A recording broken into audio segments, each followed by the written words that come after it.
आदाब, नमस्कार, अस्सलाम वालेकुम नाज़रीन। पल पल न्यूज के न्यूज रूम से मैं हूं आपके साथ नदीम अकरम। इजराइल ने बीते दिनों ईरान और फिलिस्तीन के ऊपर बम बरसाए। हमारे अंधभक्त खुश हो गए कि चच्चा जो हैं वो इजराइल और फिलिस्तीन को पेल रहे हैं, पर असल में जिसने बम गिराए वो देश इतना खौफजदा हो चुका है कि अब अपने लोगों को ही हथियार उठाने के लिए कहता हुआ दिखाई दे रहा है, क्योंकि इजराइल ने किस तरीके से ईरान और फिलिस्तीन पर बम गिराए इसकी तस्वीरें लोगों ने देखी। और जहां इससे पहले इजराइल ने फिलिस्तीन के 9 लोगों को शहीद कर दिया था, फिर उसके तुरंत बाद एक 21 साल के फिलिस्तीनी युवक ने इजराइल के अंदर घुस करके 7 लोगों को मौत के घाट उतार दिया था।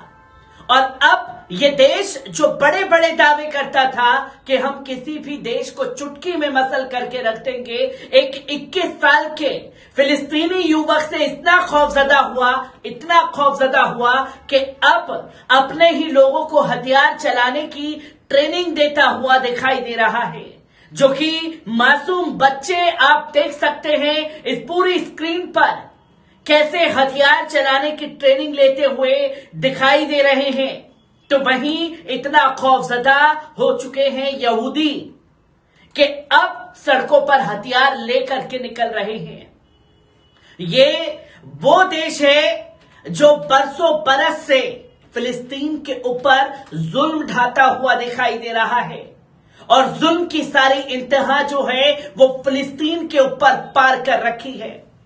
पर वो कहते हैं कि किसी के ऊपर इतना ही जुल्म किया जाना चाहिए जो पलट के आप उस जुल्म को बर्दाश्त कर सके। यहां आतंकी इजरायली सैनिक इस फिलिस्तीन के लोगों को मौत के घाट उतारती हुई दिखाई दी, और इजराइल के आतंकी सैनिकों ने इतना मजबूर फिलिस्तीन के लोगों को कर दिया कि वो हथियार उठा करके इन लोगों की आंख में आंख डाल करके वार करते हुए दिखाई दिए। पर ये कैसा ताकतवर देश है जो अपने ही लोगों की हिफाजत नहीं कर सकता और अपनी हिफाजत के लिए जनता को खुद ही कह रहा है कि सड़कों पर हथियार लेकर के निकले। एक बड़ा फेलियर जो है खासतौर पर बेंजामिन नेतन्याहू का सामने आया है, जो कि तस्वीर आप लोगों के सामने है। और अरब शेख ने भी इस घटना को लेकर के बड़ा बयान दिया है, कैसे हर एक चीज को अपडेट किया गया है इजराइल द्वारा। एक बार इस पूरी रिपोर्ट पर नजर डालते हैं। कब्जेदारों के नेता बेंजामिन नेतन्याहू ने एक मजबूत, तेज और सटीक प्रतिक्रिया का वादा करते हैं। साथ ही भूमि के असली मालिकों यानी कि फिलिस्तीनियों के खिलाफ इजरायलियों को हथियार परमिट देने में तेजी लाने का वादा कर रहा है। क्या फिलिस्तीनियों को यूक्रेनियन की तरह हथियार बंद करना जायज है?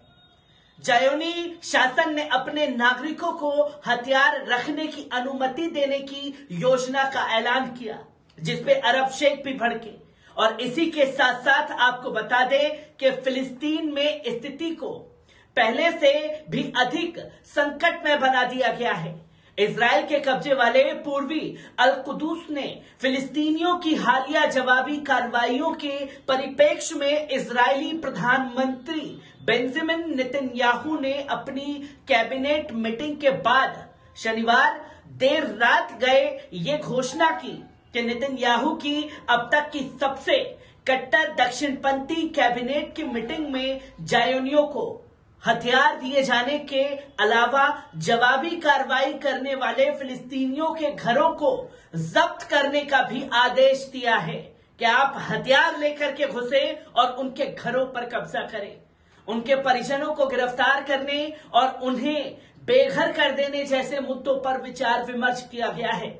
हालांकि अवैध कब्जा किए गए फिलिस्तीनी इलाकों में रहने वाले हजारों ज़ायोनी नागरिकों के पास पहले से ही हथियार है, लेकिन अब ज़ायोनी शासन अधिक लोगों को सशस्त्र करने की योजना बना रहा है। आए दिन इसी तरीके की हरकतें करता हुआ बेंजामिन नेतन्याहू दिखाई दे रहा है। जायोनी नागरिक द्वारा फिलिस्तीनियों पर अंधाधुंध फायरिंग करके उन्हें शहीद और जख्मी करने की रिपोर्ट मीडिया से भरी पड़ी है। और गुरुवार को इजरायली सैनिकों ने वेस्ट बैंक के जेनिन शहर में हमला करके एक साथ 11 फिलिस्तीनियों को शहीद किया था और अन्य को 20 को जख्मी कर दिया था, जिसके बाद शुक्रवार को जवाबी कार्रवाई करते हुए एक 21 साल के युवक ने पूरे इजराइल को हिला डाला, जहां फिलिस्तीनी युवक खैरी अलकम ने पूर्वी अल कुदस स्थित एक सिनगॉग में शहादत प्रेमी कार्रवाई की। उसने 8 जायोनियों को मौत के घाट उतार दिया। उसके बाद शनिवार को अल कुदस में एक फिलिस्तीनी लड़के ने फायरिंग करके 2 जायोनियों को जख्मी कर दिया। इसके बाद फिलिस्तीन के इस्लामी प्रतिरोधी आंदोलन जिहाद इस्लामी के राजनीतिक कार्यालय ने एक बड़ा ऐलान कर दिया और साफ शब्दों में कहा कि इजरायलियों के सशस्त्र होने से फिलिस्तीनियों को कोई भय नहीं है। गौरतलब है कि शनिवार को नेतन्याहू की कैबिनेट की मीटिंग में जायोनियों को हथियार दिए जाने के अलावा प्रतिरोधी कार्यवाही करने वाले फिलिस्तीनियों के घरों को जब्त करने के उनके परिजनों को गिरफ्तार करने का तमाम मसूदा तैयार करता हुआ दिखाई दिया और उन्हें बेघर करने जैसे मुद्दों की योजना बनाता हुआ दिखाई दिया, जिस पर जिहाद इस्लामी के सदस्य मोहम्मद अल हिंदी ने रविवार को जायोनी शासन की इस घोषणा पर प्रतिक्रिया देते हुए साफ शब्दों में कहा कि फिलिस्तीनी इजराइल के अत्याचारों के सामने आत्मसमर्पण नहीं करेंगे और भविष्य में भी संघर्ष और प्रतिरोध जारी रखेंगे। इजरायली सैनिक 2023 की शुरुआत से अब तक यानी 1 महीने से भी कम समय की अवधि में 30 से ज्यादा फिलिस्तीनियों को शहीद कर चुके हैं और इस पर दुनिया खामोश है। शुक्रवार को जवाबी कार्रवाई करते हुए फिलिस्तीनी युवक ने पूर्वी अल कुदस स्थित एक सिनगॉग में शहादत प्रेमी कार्रवाई की, जिसमें 8 जायोनियों को मौत के घाट उतारा तो पूरी दुनिया बिलबिला उठी, इस घटना की निंदा करने लगी। पर जो बरसों बरस से जायोनी के आतंकी सैनिक करते हुए दिखाई दे रहे हैं, इस पर मुंह खोलने से भी शर्माती हुई तमाम दुनियावादी की बड़ी बड़ी संगठन दिखाई दी। इन तस्वीरों पर बात करना लाजमी हो चुका है और यह दिखाता है कि किस तरीके से खौफजदा बेंजामिन नेतन्याहू फिलिस्तीन से हुआ है और किस तरीके से एक दहशत का माहौल लेकर के सड़कों पर निकलने के लिए मजबूर हो चुके हैं जायोनी। आने वाली हर एक तस्वीर से आप लोगों को यूं ही रूबरू कराता रहूंगा। दीजिए इजाजत।